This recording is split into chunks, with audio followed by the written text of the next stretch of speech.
बिस्मिल्लाहिर्रहमानिर्रहीम। अस्सलामुअलैकुम प्यारे दोस्तों, चलते हैं अगले पार्ट की तरफ। मुझे लगता था कि शायद अब मेरी नौकरी सिर्फ और सिर्फ मालकिन की हिफाजत करना होगी, घर का काम अम्मा कर दिया करेगी। पर यहाँ आकर वही मामलात हुए। अम्मा तो खैर सारा दिन क्वार्टर में ही रहती, वो बड़े लोगों के सामने जाने से भी हिचक जाती थी। मैं अपना यूनिफॉर्म पहनकर बाहर गेट पर जा खड़ा हुआ। पूरा दिन खड़ा रहा, कभी कभी छाँव में आराम भी करता। शाम हुई तो मालकिन दरवाजे की तरफ आई और बोली, असगर तुम यहाँ खड़े हो, मुझे अभी शॉपिंग के लिए जाना है। मेरे साथ चलो। ठीक है मालकिन, आप गाड़ी में बैठे, मैं आता हूँ। अरे ऐसे कैसे? तुम आगे बैठोगे और मैं पीछे बैठूंगी।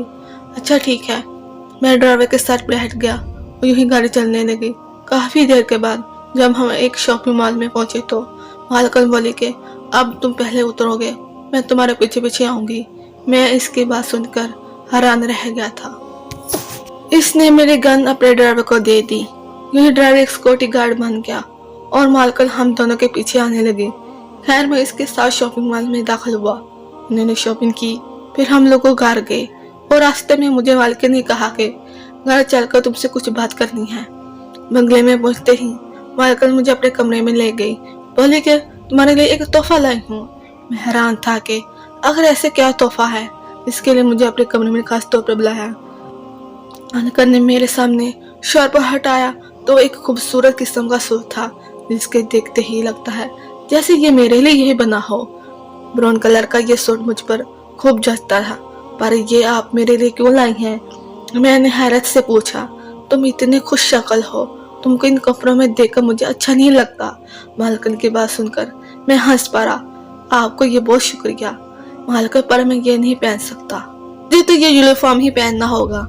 अरे बाहर में गया यूनिफॉर्म, अब के बाद से तुम यूनिफॉर्म नहीं पहनोगे। इस घर के बड़ों की तरह अच्छे अच्छे कपड़े पहनोगे। हमारे घर में जब दादा जान होते थे ना, तुम वो अपने ऐसे कपड़े पहना करते थे, तुम भी पहनोगे तो मुझे इनकी याद आएगी। मैं मालकिन की बात सुनकर खामोश रहा। इससे पहले कि मैं बाहर जाता उसने मुझे रोक लिया। अरे भाई, तुम मुझे देख कर कहाँ जा रहे हो?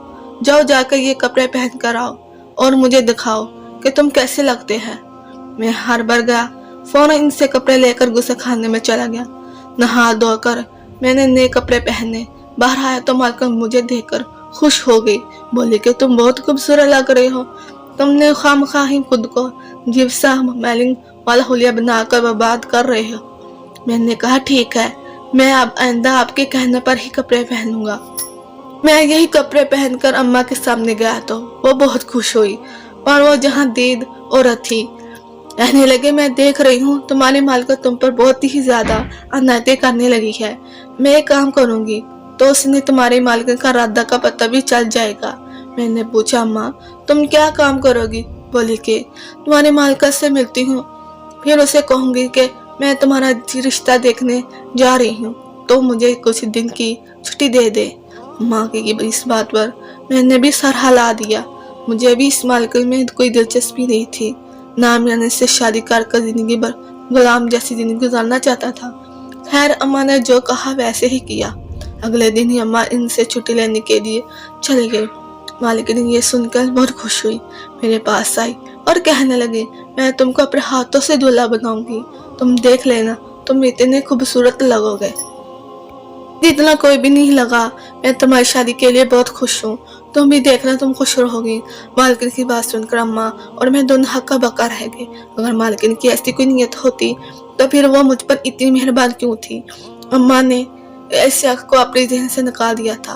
उन्होंने कहा कि अमीर लोग ऐसे ही हैं, हंसमुख होते हैं, उनको जिंदगी की कोई परेशानी नहीं होती तो ये हर वक्त मुस्कुराते रहते हैं, हमको गलत नहीं सोचना चाहिए। अब तुम इसके साथ काम करो, अच्छे पैसे देती है तो तुमको कोई इतराज नहीं होना चाहिए। चाहे अगले दिन मालकिन मुझे एक और कमरे में ले गई। यहाँ पर किताबें रखी हुई थी। कहने लगी, यह लाइब्रेरी है, तुम यहाँ बैठकर किताबों पढ़ना का नाटक करना। मैं कहा, क्यों मालकिन, मुझे तो पढ़ना भी नहीं आता, मैं क्या नाटक करूँगा, बस तुम किताब लेकर बैठो। मैंने कहा ना। यह कहकर उसने मुझे किताबें दे दी। मैं कुर्सी पर बैठ गया। मैंने सोचा अब इसकी हिकमत दिल की तो चढ़ जाएगी। वैसे भी तो जब इसकी नीयत ठीक थी तो फिर मुझको भी खामखा शक करने से क्या हासिल होना था। जब यूं ही मैं चुप कर कुर्सी पर बैठ गया। जब तक मैं ना कहूँ तुमने उठना नहीं है, ये कहकर मालकिन वहाँ से चली गई। अभी 2-3 मिनट ही गुजरे थे, मुझे दूसरे कमरे से रोने की आवाज़ आने लगी। मैं ये सुनकर डर गया, फिर सोचा कि ये तो मालकिन अपने घर से है। वो बात अलग थी जब मैंने इनकी जान बचाई थी, पर अब तो ये बात अलग है। अब तो वो खुद किसी से फ़ोन पर बात कर रही थी और साथ रो भी रही थी। इनकी हल्की हल्की आवाज़ मेरे कमरे में तक आ रही थी। मैं अपनी कुर्सी पर बैठा हुआ था, मजबूर। थोड़ी देर के बाद रोने की आवाज़ आना बंद हो गई। मालकिन मेरे कमरे में आई और बोली, चलो भाई अब तुम जाओ, मैं ठीक हूँ। मुझे बहुत ही खुश हुई कि तुमने यहाँ आकर मेरा हुक्म माना, मेरा साथ दिया। बहस या फिर बदतमीजी नहीं की। मैंने मुस्कुरा कर इनका जवाब दिया और वापस अपने माँ के साथ क्वार्टर में चला आया। मुझे समझ नहीं आ रही थी आखिर मालकिन मुझसे चाहती क्या है। मैं तो जितनी भी कोशिश करता हूँ उसे खुश करने की, वो हर बार मेरे लिए एक नया हुक्म निकाल कर ले आती है, जिसकी पासदारी करना मेरे लिए पहले से भी ज्यादा मुश्किल हो जाता है। और आज भी ऐसे ही हुआ था। खैर अब मालकिन घर से बाहर रहना शुरू कर दिया था। वो घर कम ही आती थी, ज्यादातर बाहर ही रहती थी। मैं जब भी इसके पास जाता तो हाँ मांगता तो मुझे ढेर पैसे दे देती। एक दिन मुझसे कहने लगी, आज मैं तुमको एक चीज खिलाती हूँ जिससे तुमने पहले कभी नहीं खाया होगा। मैंने कहा, सो बिस्मिल्लाह, आपने तो हमेशा मुझ पर मेहरबानियाँ ही की हैं। बोली, तुम चलो मेरे कमरे में, मैं तुमको घी वाले अंडे खिलाती हूँ। अच्छा, वाकई में हैरान हो गया। हाँ सच कहा रही हूँ, तुम देखना, खाकर तुम्हें को ऐसा सुकून हो महसूस होगा कि कभी तुम जिंदगी में और कोई चीज नहीं खाओगे। मैं हैरान हो गया, ऐसे भी कौन सा अंडा है। खैर मालिक ने भुना हुआ अंडा प्लेट में डालकर लाया। मैं हैरान था कि मालिक ने आज खाना खुद पकाया है। खैर मैंने अंडे बड़े शौक से खाया, मगर अंडा खाने के बाद ही मेरा सर चकराने लगा, वो नींद आ गई। मैं वहीं बिस्तर पर लेट गया। मैंने उठने की बहुत कोशिश की, पर मैं ऐसा नहीं कर सका। काफी देर गुजर गई। जब मेरी आँख खुली, कमरे में अंधेरा था। वहाँ उठकर हड़बड़ा गया, देखा तो कमरा खाली था। मुझे बड़ी परेशानी हुई। मैं बाहर आया तो मालकिन भी घर में कहीं नजर नहीं आ रही थी। अम्मा के पास गया तो बोले कि वो बाहर गई है। मैं और अम्मा मालकिन के बारे में ही बातें कर रहे थे कि वो बाजार से वापस आ गई। इनके हाथ में बहुत सारी चीजें भी थी और एक बैग भी था जिसे आप टच केस कह सकते हैं। खैर मालकिन ने मुझे वह सारे सामान एक गाड़ी में रखने का कहा, लेकिन इनकी गाड़ी से काफी बड़ी थी। मालकिन बहुत खुश लग रही थी तो मुझे गाड़ी की चाबियां वगैरह देकर वो घर से चली गई।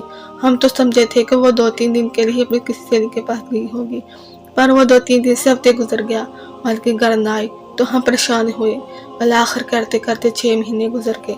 हम लोग अब इस मोहल्ले में रहते थे। लोग हमसे पूछने लगे, तुम्हारी मालकिन कहाँ गई है। बाज लोगों ने तो हम पर शक करने लगे कि कहीं हमने उससे कोई नुकसान तो नहीं पहुंचा दिया।